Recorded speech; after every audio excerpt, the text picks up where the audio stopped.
So dear students, हमारा जो next topic है वो है prime number and composite numbers. तो देखो बेटा, prime number and composite number को समझने के लिए मैं यहाँ पे कुछ नंबर लिखता हूँ। जैसे मान लो मैंने लिखा 1 2 3 4 5 6 7 8 9 और मैंने ये नंबर लिख दिया 10। अब देखिए, 1 can be written as 1 into 1, 2 can be written as 2 into 2, 3 can be written as 3 into sorry 2 can be written as 2 into 1, 4 can be written as 4 into 1, लेकिन आप इसको ऐसे भी ले सकते हो 2 इंटू 2, 5 को आप लिख सकते हो 5 इंटू 1, 6 को आप लिख सकते हो 6 इंटू 1, लेकिन 6 जो है वो 2 के टेबल में भी आता है, तो 2 इंटू 3 भी लिख सकते हो आप इसको। 7 को आप 7 इंटू 1 लिख सकते हो, 8 को आप 8 इंटू 1 भी लिख सकते हो, लेकिन 2 इंटू 4 भी लिख सकते हो। 9 को 9 इंटू 1 और इसको आप 3 इंटू 3 भी लिख सकते हो। 10 को आप 10 इंटू 1, लेकिन आप 2 इंटू 5 भी इसको लिख सकते हो। तो बेटा, ये जो मैंने यहाँ पे नंबर लिखे हैं और आगे मैंने उनके फैक्टर बना दिए हैं, तो यहाँ पे प्राइम नंबर की अगर मैं बात कर रहा हूँ तो प्राइम नंबर जो है वो वैसे नंबर होंगे जिनके सिर्फ 2 ही फैक्टर बनेंगे। Only 2 factors, only 2 factors. और ये दोनों के दोनों जो फैक्टर होने चाहिए बेटा अलग अलग होने चाहिए, डिफरेंट। दोनों फैक्टर क्या होने चाहिए? अलग, सेम नहीं होने चाहिए। जैसे हमारा 1 है तो 1 के केस में 1 इंटू 1 आ रहा है, तो ये सेम आ रहे हैं, इसलिए 1 जो है वो प्राइम नंबर नहीं है हमारा। अगर मैं 2 की बात करूं तो यहाँ पे 2 फैक्टर बन रहे हैं, 2 एंड 1, तो दोनों जो फैक्टर हैं वो अलग अलग हैं, सो 2 is a prime number. Similarly 3, ये भी एक प्राइम नंबर है। अगर मैं 4 की बात करूं, यहाँ पे 4 इंटू 1 तो है, लेकिन 2 इंटू 2 भी आ रहा है यहाँ पे, इसलिए इसके कितने फैक्टर बन गए? 1 2 और 3 फैक्टर बन गए, 2 से ज़्यादा फैक्टर बन गए, इसलिए 4 मेरा प्राइम नंबर नहीं है। 5, इसके 2 ही फैक्टर बन रहे हैं, तो 5 is a prime number. Then 6 है, इसके भी 2 से ज़्यादा फैक्टर बन रहे हैं, ये भी प्राइम नंबर नहीं होगा। 8 भी प्राइम नंबर नहीं, 9 भी नहीं, 10 भी नहीं, और यहाँ पे कौन सा हो जाएगा? 7। इस तरीके से बेटा और भी प्राइम नंबर आप निकाल सकते हो। अब देखिए, यहाँ पे जो मज़ेदार बात क्या है कि जो फर्स्ट प्राइम नंबर है हमारे पास, फर्स्ट प्राइम नंबर इज़ 2, इसको आप स्मॉलेस्ट प्राइम नंबर भी कह सकते हो। और 2 एक ऐसा प्राइम नंबर है जो इवन है, 2 एक ऐसा प्राइम नंबर है जो इवन है, यानी कि अगर आपसे कोई पूछे कि इवन प्राइम नंबर कौन सा है, तो उसका आंसर क्या रहेगा? 2। और एक बात और, हमारे पास कितने हैं इवन प्राइम नंबर? हमारे पास कितने हैं? तो दैट इज़ ओनली 1, सिर्फ एक ही है हमारे पास इवन प्राइम नंबर, वो कौन सा है? 2 है। सिमिलरली अगर मैं दूसरे नंबर की बात करूं, कॉम्पोजिट नंबर की, तो कॉम्पोजिट नंबर क्या होता है? ऐसे नंबर होते हैं जिनके फैक्टर 2 से ज़्यादा बनते हैं। तो आप यहीं से देख सकते हैं कि ऐसे कौन कौन से नंबर हैं जिनके फैक्टर 2 से ज़्यादा बन रहे हैं। पहला नंबर देखिए 4 आ रहा है, इसके 2 से ज़्यादा फैक्टर बन रहे हैं। 6 आ रहा है, इसके भी 2 से ज़्यादा फैक्टर बन रहे हैं। 8 आ रहा है, 9 आ रहा है, 10 आ रहा है, ऐसे 12 हो जाएगा, 14 हो जाएगा, 16 हो जाएगा, लेकिन इससे पहले 15 भी आएगा। ठीक है, तो ऐसे बहुत सारे नंबर हैं जिनके फैक्टर 2 से ज़्यादा बनते हैं, इनको आप क्या बोलते हो? Composite number. अगर सबसे छोटे कंपोजिट नंबर की बात करें तो वो हमारे पास क्या है? जो स्मॉलेस्ट कंपोजिट नंबर है दैट इज़ 4। ठीक है, और स्मॉलेस्ट अगर मैं ऑड कंपोजिट नंबर की बात करूं तो वो हमारे पास क्या आता है? 9। सिमिलरली बेटा, प्राइम नंबर में एक और इंटरेस्टिंग थिंग है कि हमारे पास जो इवन नंबर है सिर्फ एक ही है, ये तो मैंने आपको बता दिया। बाकी सारे जो नंबर्स हैं वो ऑड होते हैं, बाकी सारे नंबर्स क्या होते हैं? ऑड होते हैं, ऑड प्राइम नंबर्स होते हैं हमारे पास, तो इवन प्राइम नंबर एक ही है। सो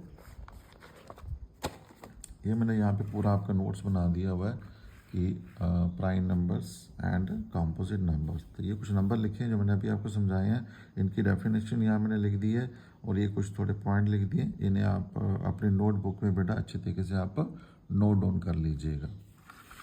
देन नेक्स्ट मेरे पास आता है coprime number and twin prime numbers. Coprime number and twin prime. Coprime बहुत ही इंपॉर्टेंट टॉपिक है, को प्राइम नंबर, और साथ में आता है ट्विन प्राइम नंबर। हालांकि ट्विन प्राइम आपके तो 10th क्लास में है तो नहीं है, लेकिन बेटा बेसिक नॉलेज का होना बहुत ही ज़रूरी है। तो को प्राइम नंबर बेटा ऐसे नंबर होते हैं जिनमें कॉमन फैक्टर सिर्फ वन होता है। कॉमन फैक्टर क्या रहेगा? सिर्फ वन रहेगा, वन के अलावा और कोई भी कॉमन फैक्टर नहीं आएगा। जैसे मान लो मेरे पास 2 और 3 नंबर है, ठीक है। अब 2 को मैं ले सकता हूँ 2 इंटू वन, वो तो मैं 3 को ले सकता हूँ 3 इंटू वन। इन दोनों में जो कॉमन नंबर आ रहा है वो क्या आ रहा है? वन। इसलिए 2 एंड 3 क्या होंगे? को प्राइम नंबर हो जाएंगे। लेकिन अगर मैं कहूँ 4 एंड 6 और मैं 4 को देखूँ तो 4 का मेरा क्या बनेगा? 2 इंटू टू, और 6 का क्या बनेगा? 2 इंटू थ्री। इस केस में इनका कॉमन क्या आ रहा है? 2। इसलिए ये वाले को प्राइम नंबर नहीं होंगे। तो जब भी आपने को प्राइम नंबर का पता करना हो तो सिंपल उनको फैक्टराइज करो और वहाँ पे देखो कि उनका कॉमन फैक्टर क्या आ रहा है। अगर कॉमन फैक्टर 1 आ रहा है इसका मतलब वो को प्राइम होंगे, अदरवाइज नहीं होंगे। अगर मैं ट्विन प्राइम की बात करूं बेटा, तो ट्विन प्राइम ऐसे नंबर हो। अब ट्विन, ट्विन का देखिए, ट्विन का मतलब क्या हो गया? जोड़ा। जैसे हम कहते हैं कि अभी ट्विन बच्चे हुए हैं तो पेयर हुआ है, तो ट्विन का मतलब क्या हो गया? पेयर। पेयर मतलब जोड़ा। तो ये हमेशा जोड़े में रहेंगे नंबर जो है। तो ऐसा जोड़ा जिसमें दो नंबरों का मैं डिफरेंस करूं तो 2 आए। जैसे मान लीजिए मेरे पास नंबर है 3 एंड 5, तो 5 में से 3 गया तो कितने बचे? 2। तो ये हमारे पास क्या आ गया? ट्विन प्राइम नंबर आ गया, ठीक है जी। इसी तरीके से आप देखिए 11 और 13 है। 11 और 13, तो 13 माइनस 11 तो कितना आएगा? 2 आ जाएगा। तो ये भी मेरे पास क्या रहेगा? ट्विन प्राइम नंबर है, ठीक है बेटा। अब देखिए ऐसे ऐसे जो हमारे पास क्या है, फ्रॉम 1 टू 100, फ्रॉम 1 टू 100 हमारे पास बेटा 8 पेयर बनते हैं ऐसे। ये आपकी नॉलेज के लिए बता रहा हूँ। ये कभी कंप्यूटर एग्ज़ाम देने जाओगे तो वहाँ पे ऐसे क्वेश्चन पूछे जाते हैं, ठीक है। कि बताओ कि 1 से लेकर के 100 के बीच में कितने हमारे पास ट्विन पेयर प्राइम नंबर बनते हैं। तो वो हमारे पास 8 बनते हैं। अगर ये भी पूछा जाए कि कौन कौन से बनते हैं तो वो भी मैंने बेटा आपके लिए नोट्स पे लिख के रखा हुआ है। दूसरा, जो को प्राइम नंबर है बेटा, ये आपके पास दोनों, both the numbers can be prime, दोनों प्राइम हो सकते हैं, ठीक है। जैसे ये 2 और 3 है तो दोनों प्राइम है यहाँ पे। सो ये देखिए अब यहाँ पे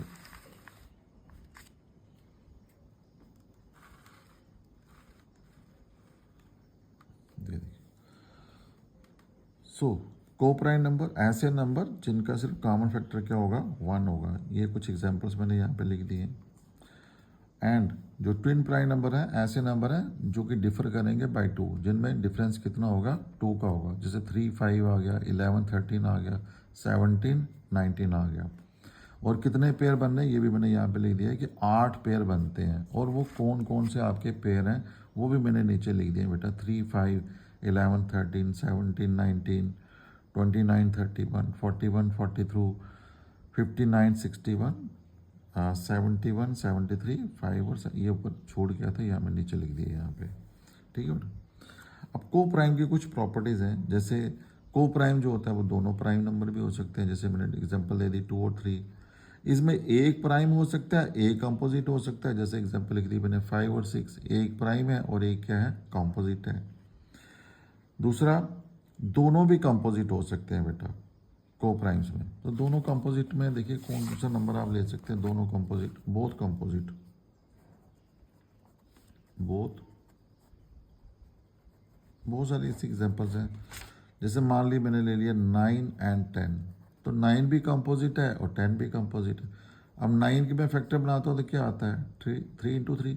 और 10 के बनाता हूँ तो क्या आता है? 2 इंटू 5 इंटू 1 कर लीजिए। तो ओनली 1 इज कॉमन। तो इसलिए ये दोनों कंपोजिट नंबर्स, को प्राइम के केस में दोनों कंपोजिट भी हो सकते हैं, ठीक।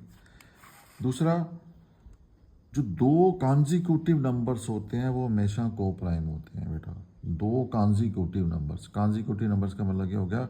एक के बाद दो, दो के बाद तीन, तीन के बाद चार, ऐसे नंबर। 2 3 कॉन्जिक्यूटिव नंबर है, 3 4 कॉन्जिक्यूटिव नंबर है, 4 5 कॉन्जिक्यूटिव नंबर्स हैं। अगर आप उनके भी फैक्टर बना के देखोगे तो उनमें भी कॉमन आपको क्या मिलेगा, सिर्फ 1 ही मिलेगा। ठीक है। दूसरा, जितने भी ट्विन प्राइम्स हैं वो सारे को प्राइम्स होते हैं। ये भी याद रखना बेटा कि जितने भी ट्विन प्राइम्स हैं हमारे पास, ऑल ट्विन प्राइम्स आर को प्राइम। जितने भी ट्विन प्राइम नंबर्स होते हैं वो सारे के सारे क्या होते हैं, को प्राइम होते हैं। All twin prime numbers are coprime. लेकिन जितने भी को प्राइम हैं ये ज़रूरी नहीं है कि वो ट्विन प्राइम होंगे। जितने भी को प्राइम है ये ज़रूरी नहीं है कि वो ट्विन प्राइम हो। अब देखिए को प्राइम, अब को प्राइम में क्या आपके पास 2 और 7 भी तो को प्राइम है, लेकिन है दोनों प्राइम। लेकिन ट्विन प्राइम के लिए कंडीशन क्या है कि दोनों का जो डिफरेंस है वो 2 होना चाहिए। इस केस में 7 - 2 का जो डिफरेंस आएगा वो कितना आएगा, 5 आएगा। इसलिए जो को प्राइम्स हैं सभी को प्राइम्स ट्विन प्राइम नहीं हो सकते, लेकिन जितने भी ट्विन प्राइम हैं वो क्या होंगे, को प्राइम होंगे ही होंगे।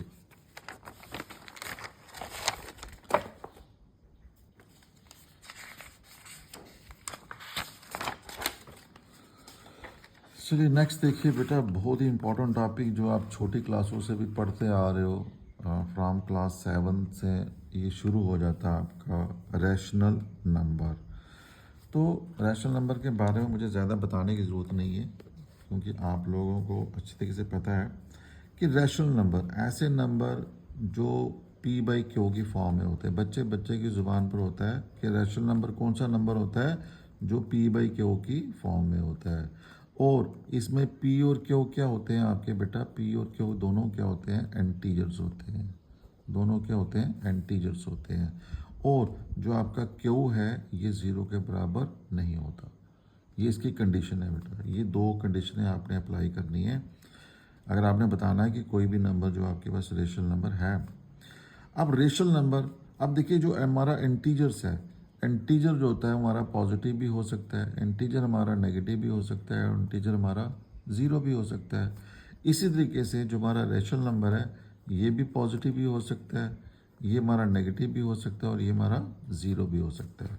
जैसे मैंने एग्जांपल दे दी 1/2, तो 1 भी इंटीजर 2 भी इंटीजर, तो नंबर पॉजिटिव भी है ही। जैसे -3/4, तो -3 भी इंटीजर है, 4 भी इंटीजर है, तो -3/4 ये एग्जांपल आ गई रेशनल नंबर की। 0/7, तो 0 p तो 0 हो सकता है, क्योंकि तो मैंने 0 रखा नहीं, तो p कैन बी 0। आप न्यूमिनेटर में 0 रख सकते हो, डिनोमिनेटर में 0 आप नहीं रखोगे। तो these are the examples of rational number.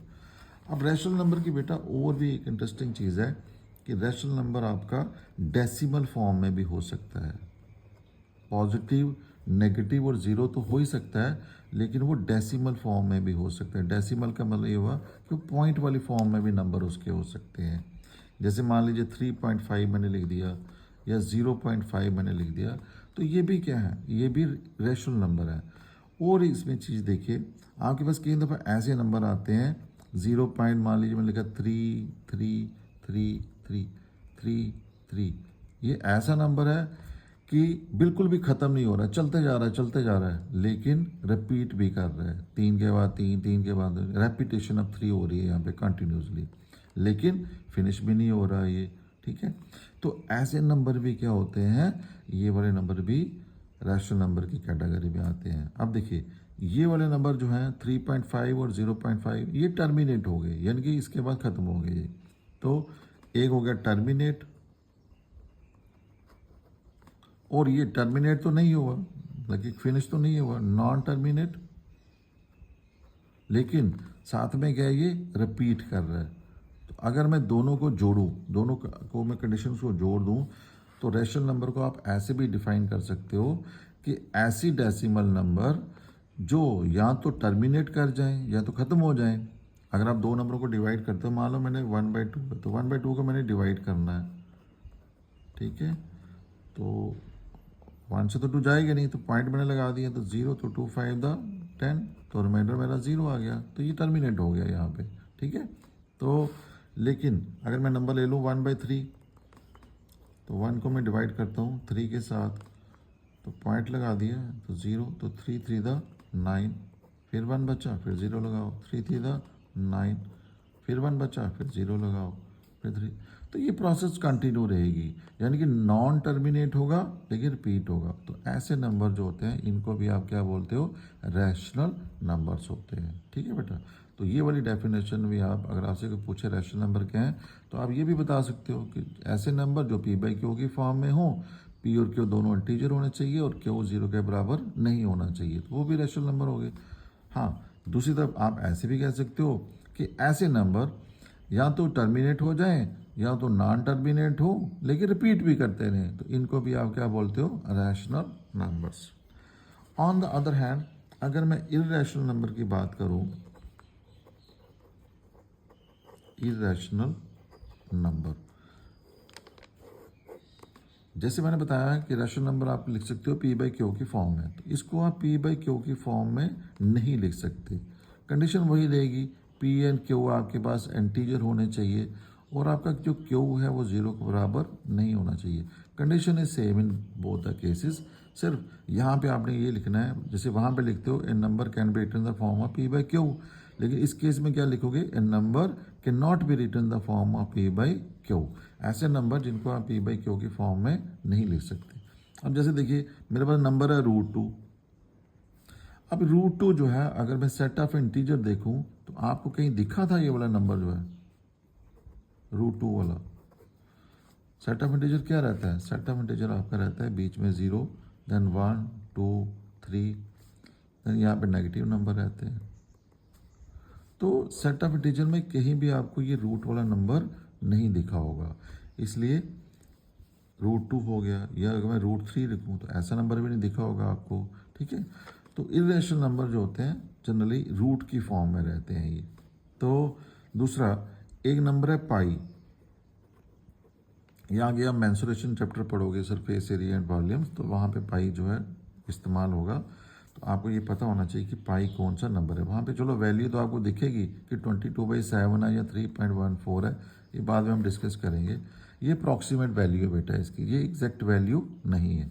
सो पाई भी आपके पास कौन सा नंबर है, एक इरेशनल नंबर है। ऐसे ही पाई जो है आपका, ये भी पॉजिटिव भी हो सकता है और नेगेटिव भी हो सकता है, लेकिन इरेशनल नंबर आपका 0 नहीं हो सकता, ये ध्यान रखना। irrational number can never be 0. irrational number can be positive, irrational number can be negative. अब जैसे मैंने √2 लिख दिया था, ये तो पॉजिटिव आ गया, तो माइनस में बाहर लगा दूं तो ये नेगेटिव √2 बन गया ये मेरे पास। तो पॉजिटिव भी हो सकता है, नेगेटिव भी हो सकता है, लेकिन 0 नहीं हो सकता। हाँ, जैसे रैशनल नंबर था मेरा डेसिमल की फॉर्म में था, वैसे ही जो हमारा इर्रेशनल नंबर है इसको भी आप डेसिमल की फॉर्म में लिख सकते हो, इरेशनल नंबर को भी। ठीक है, अब देखिए ये वाले जो नंबर होते हैं डेसिमल फॉर्म में कैसे दिखते हैं।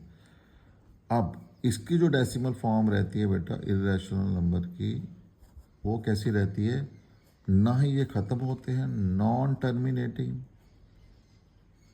ना ही ये ख़त्म होंगे और ना ही ये रिपीट करेंगे, नॉन रिपीटिंग। ना ही ये ख़त्म होंगे ना ही ये रिपीट करेंगे। जैसे मान लो मैं नंबर लिखता हूँ यहाँ पे 1.101, फिर मैंने 2 0 डाल दिए, फिर 3 0 डाल दो, फिर 4 0 डाल दो, ऐसे रिपीट करते रहो। अब ये नंबर जो है ना ही रिपीट कर रहा है, पहले 101 आ रहा था, फिर 0 0 कुछ ऐसे बन गया, फिर 3 0 हो गए, फिर 4 0 हो गए, तो 0 बढ़ाते जाओ। तो ऐसी ऐसी बहुत सारी एग्जांपल्स आप खुद से, 1 को रिप्लेस कर दो 2 के साथ, तो 2 0 2 कर दो, तो 0 0 2 कर दो, तो 0 0 2 कर दो। तो ऐसी बहुत सारी एग्जांपल्स आप खुद से भी क्रिएट कर सकते हो। तो आपने ये देखा कि रैशनल नंबर और इरेशनल नंबर में क्या मेन डिफरेंस है। सो ये मैंने नोट्स आपका बना दिए, इसे आप अपनी नोटबुक पे राइट डाउन कर लेना बेटा। तो number which can be written the form of P by Q, जिसमें पी और क्यू दोनों क्या इंटीजर है और क्यू आपका 0 के बराबर नहीं होगा, इसको क्या बोलते हो, रैशनल नंबर है। ये सब मैंने समझा दिया कि 0 भी हो सकता है, पॉजिटिव भी, नेगेटिव भी और डेसिमल फॉर्म में भी हो सकता है ये। ठीक है, तो ये डेसिमल वाली नीचे मैंने डेफिनेशन लिख दी हुई है इसकी बेटा। अब देखिए, जो आपके चैप्टर का नाम है that is the real number, ठीक है। अब रियल नंबर क्या होता है बेटा, व्हाट आर रियल नंबर्स। तो रियल नंबर्स देखिए, रियल नंबर में दोनों नंबर्स आते हैं, आपके रैशनल भी आ जाएंगे और इरेशनल भी आ जाएंगे। यानी कि आप इसको ये बोलते हो union of rational and irrational, collection of rational and irrational numbers, दोनों की कलेक्शन, दोनों की यूनियन को आप क्या बोलते हो, रियल नंबर। अब यहीं से देखिए, आप रैशनल नंबर जो आपके पास हैं यही इंटीजर होते हैं और नॉन इंटीजर। जो इंटीजर नहीं है, यानी कि जो फ्रैक्शन वाले नंबर आ गए, 1/2 आ गया, -3/2 आ गया, ये तो इंटीजर नहीं है। इंटीजर वाले नंबर कैसे होंगे, जैसे 0 हो गया, 1 2, ये पॉजिटिव, और इस तरफ क्या होंगे, नेगेटिव नंबर। ये आपके पास क्या आ जाएंगे, इंटीजर्स नंबर आ गए। इसी इंटीजर में बेटा आपके पास क्या रहेगा, होल नंबर आ जाएंगे। और इसी होल नंबर में क्या रहता है आपके पास, एक रहता है 0 और एक रहता है नेचुरल नंबर। तो बड़ा सिंपल सा चार्ट है, ये आसानी से याद रहेगा आपको। रियल नंबर दोनों जो आए, जिसमें रैशनल भी हो इरेशनल भी हो। रैशनल में क्या आ जाएगा, इंटीजर भी और नॉन इंटीजर पार्ट भी। इंटीजर में क्या क्या आते हैं, होल नंबर। होल नंबर में क्या आएगा, नेचुरल नंबर और 0। तो ये मैंने चार्ट आपके नीचे यहाँ पे बना दिया हुआ है। तो जब भी आप नोटबुक मेंटेन करो वहाँ पे आप चीज़ लिख सकते हो ये वाली। नेक्स्ट बेटा हमारा है, बहुत ही इंपॉर्टेंट टॉपिक है ये, बिल्कुल आपका डायरेक्टली रिलेट करेगा आपके जो चैप्टर नंबर 1 है, that is factors and prime factors. Factors and prime factors. तो पहले आप इसे देखिए कि फैक्टर्स और प्राइम फैक्टर्स जो हैं वो क्या हैं। फैक्टर्स एंड प्राइम फैक्टर्स, देखिए फैक्टर्स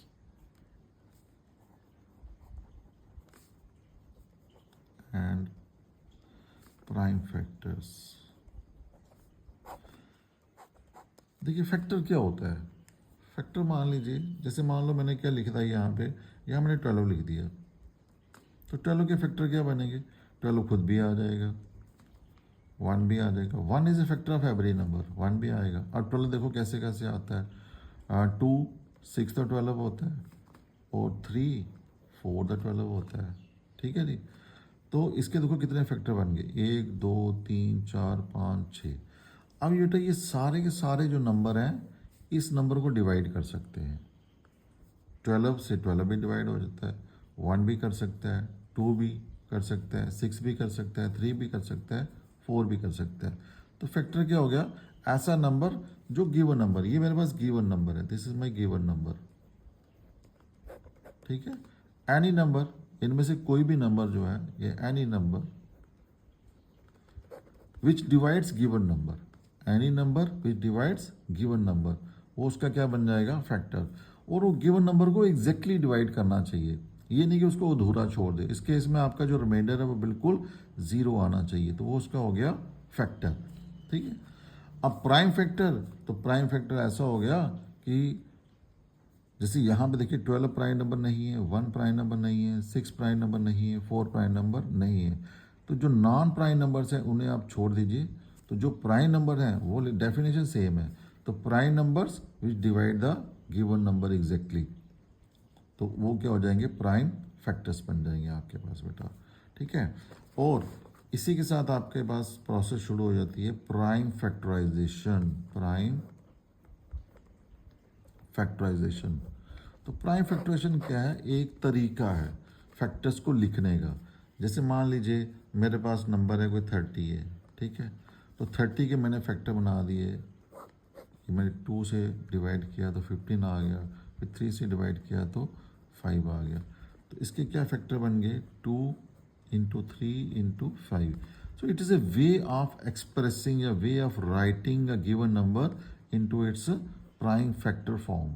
तो ये वाला एक तरीका है लिखने का, इसको आप बोलते हो प्राइम फैक्टराइजेशन। जैसे मान लीजिए मेरे पास नंबर है 40, तो 40 को मैं कैसे लिखूंगा, इसके बनाइए फैक्टर, ये 20 आ गया, ये 2 से जाएगा तो 10 आ गया, फिर 2 से जाएगा तो 5 आ गया। तो इसके फैक्टर क्या बन गए, 2 इंटू 2 इंटू 2 इंटू 5। अब प्राइम फैक्टरेशन में बेटा एक चीज़ का और ध्यान रखना आपने कि जब भी फैक्टर रिपीट करें, जैसे 2 यहाँ पे 3 बार आया है तो आप इसको एक्सपोनेंट वाली फॉर्म में लिख सकते हो, यानी कि 2 की पावर कितनी आ जाएगी 3, और 5 कितनी बार आया, एक ही बार आया, तो 5 की पावर कितनी बन जाएगी 1। ठीक है, जो नंबर जितनी बार रिपीट करेगा उतनी उसकी आपने पावर रख देनी है, यानी कि उसका आपने एक्सपोनेंट रख देना है। So this is my prime factorization. Prime factorization निकालने के हमारे पास बेटा 2 मेथड हैं। एक तो ये मैंने आपको बता दिया यहाँ पे, this is the division method, simple method है ये। कौन सा मेथड है ये, डिवीजन मेथड। और एक होता है फैक्टर ट्री मेथड। ये छोटे बच्चों को हम बताते हैं फैक्टर ट्री मेथड। बड़ा सिंपल सा मेथड है ये भी, फैक्टर ट्री मेथड है। तो यहाँ पे आप क्या करते हो, मान लो आपने 20 को एक्सप्रेस करना है फैक्टर ट्री मेथड में, 20 मैंने ले दिया, इसको सर्कल में ले लो आप। ठीक, 20 किससे डिवाइड होगा, 2 से, तो 2 से डिवाइड होगा तो रिजल्ट क्या आया 10। अब 10 द्वारा 2 से डिवाइड होगा तो रिजल्ट कितना आया 5, और 5 द्वारा किससे डिवाइड होगा 5 से, तो रिजल्ट कितना आ गया 1। तो मेरे फैक्टर क्या बन गए 2 2 5। तो ये मेरे पास क्या है, सिंपल सा है फैक्टर ट्री मेथड। आपके एनसीईआरटी बुक में बेटा मेंशन था, तो इसलिए हमने यहाँ पे भी आपको बता दिया ये। सो यहाँ ये मैंने चीज़ सारी नोट आउट कर रखी है पहले से। तो कोई भी नंबर जो डिवाइड करेगा गिवन नंबर को, वो उसका क्या हो जाएगा फैक्टर। एग्जाम्पल्स हैं, जैसे प्राइम फैक्टर्स हैं, तो प्राइम नंबर जो डिवाइड करेंगे गिवन नंबर को वो क्या हो गया प्राइम फैक्टर्स। तो प्राइम फैक्टरेशन, तो ये मैंने बता दिया आपको, एक तरीका है लिखने का किसी नंबर को as a product of its prime factors. दूसरा मैंने लिखा है यहाँ पे कि हम एक्सपोनेंट्स का इस्तेमाल करते हैं। कब करेंगे, अगर वो जो प्राइम फैक्टर होगा वो एक से ज़्यादा बार आ जाए। जैसे 40 के मैंने प्राइम फैक्टर्स बनाए हैं, तो यहाँ पे 2 3 बार आया, तो इसलिए 2 की पावर कितनी होगी 3, तो 5 एक ही बार आया, तो 5 की पावर आ गई 1। How to find the prime factorization of a given number, किसी भी नंबर के आप प्राइम फैक्टरेशन कैसे कर सकते हो। तो 2 तरीके हैं, डिवीजन मेथड है और फैक्टर ट्री मेथड है। ये दोनों मेथड की एक एग्जांपल मैंने यहाँ पे दे दी है। बाकी आगे जब चैप्टर आपका शुरू करेंगे वो तो सारा इसी के ऊपर बेस रहेगा। जो पहली एक्सरसाइज है वो प्राइम फैक्टरेशन के ऊपर ही बेस है।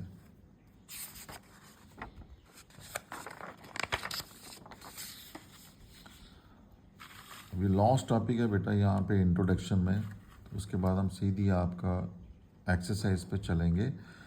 सो ये एक फंडामेंटल थ्योरम ऑफ अर्थमेटिक है विच इज़ वेरी इंपॉर्टेंट, हर एक बच्चे को पता होना चाहिए। और जब मैंने आपको फर्स्ट वीडियो में बताया था कि कुछ डेफिनेशंस भी आती हैं एग्ज़ाम में एक एक नंबर की, सो इसे आप याद रखिए, ये भी एग्ज़ाम में आ सकती है। तो ये क्या कहती है कि जो भी जो कंपोजिट नंबर है, एवरी कंपोजिट नंबर, जो भी जो कंपोजिट नंबर है आप उसको लिख सकते हो प्रोडक्ट ऑफ प्राइम्स। कोई भी कंपोजिट नंबर ले लीजिए आप, जैसे मान लीजिए सबसे छोटा कंपोजिट नंबर है आपके पास 4 है, देन आपके पास आ जाता है 6 है, देन आपके पास 8 आ जाता है, फिर 9 आ जाता है, फिर 10 आ जाता है। तो 4 को आप लिख सकते हो 2 into 2, 4 can be written as 2 into 2, ठीक है। 6 can be written as 2 into 3, 8 can be written as 2 into 2 into 2, 9 can be written as 3 into 3, 10 can be written as 2 into 5, ठीक है। ये आ गया यहाँ तक का मतलब। And this factorization is unique, this factorization is unique. Unique का मतलब ये है कि 2 इंटू 2 किसी 4 की ही फैक्टराइजेशन है, 4 के अलावा किसी और नंबर की ये फैक्टराइजेशन नहीं होगी। 2 इंटू 3 ये सिर्फ 6 की ही फैक्टराइजेशन है, 6 के अलावा किसी और नंबर की फैक्टराइजेशन नहीं होगी। 8 2 इंटू 2 इंटू 2 ये सिर्फ 8 की ही फैक्टराइजेशन है, किसी और नंबर की फैक्टराइजेशन नहीं हो सकती। ये मतलब है फैक्टराइजेशन इज यूनिक। इसकी थर्ड लाइन का मतलब है apart from the order in which they occur. देखिए ऑर्डर डजेंट मैटर। अगर 6 को मैं लिख रहा हूँ 2 इंटू 3 तो तब भी 6 ही बन रहा है। अगर मैं 3 इंटू 2 लिख रहा हूँ तो तब भी ये क्या बन रहा है 6 ही बन रहा है। अगर 10 है तो इसको लिख रहे हैं 2 इंटू 5, तब भी 10 ही बन रहा है। तो 5 इंटू 2 तब भी क्या बन रहा है, 10 ही बन रहा है। यानी कि आप ऐसे भी ले सकते हो, ऐसे भी ले सकते हो। तो ऑर्डर डजेंट मैटर। तो ये आपकी कंपोजिट जो फंडामेंटल थ्योरम मैथमेटिक्स, इसको मोटा मोटा आप समझो कि 3 पार्ट में डिवाइड। पहला लाइन कि every composite number can be express या can be written as a product of primes, ये हो गया पहला लाइन। दूसरा, ये फैक्टरेशन क्या है, यूनिक है। तो ये मैंने बता दिया, कोई भी कंपोजिट नंबर जो है प्रोडक्ट ऑफ प्राइम्स में लिखा गया है, और ये फैक्टरेशन क्या है, यूनिक है। और इसमें ऑर्डर जो है वो मैटर नहीं करता है, चाहे आप 2 इंटू 3 लिखो या 3 इंटू 2 लिखो, है तो ये फैक्टर किसके हैं, 6 के ही हैं। सो this is all about the introductory part of chapter number 1। देखो बेटा, इंट्रोडक्शन जो पार्ट होता है which is very very important, इसको आप अच्छी तरीके से अपनी नोटबुक पे राइट डाउन कीजिए और हर एक पॉइंट को अच्छे तरीके से समझिए। Hope you like the video. Thank you very much for watching my video.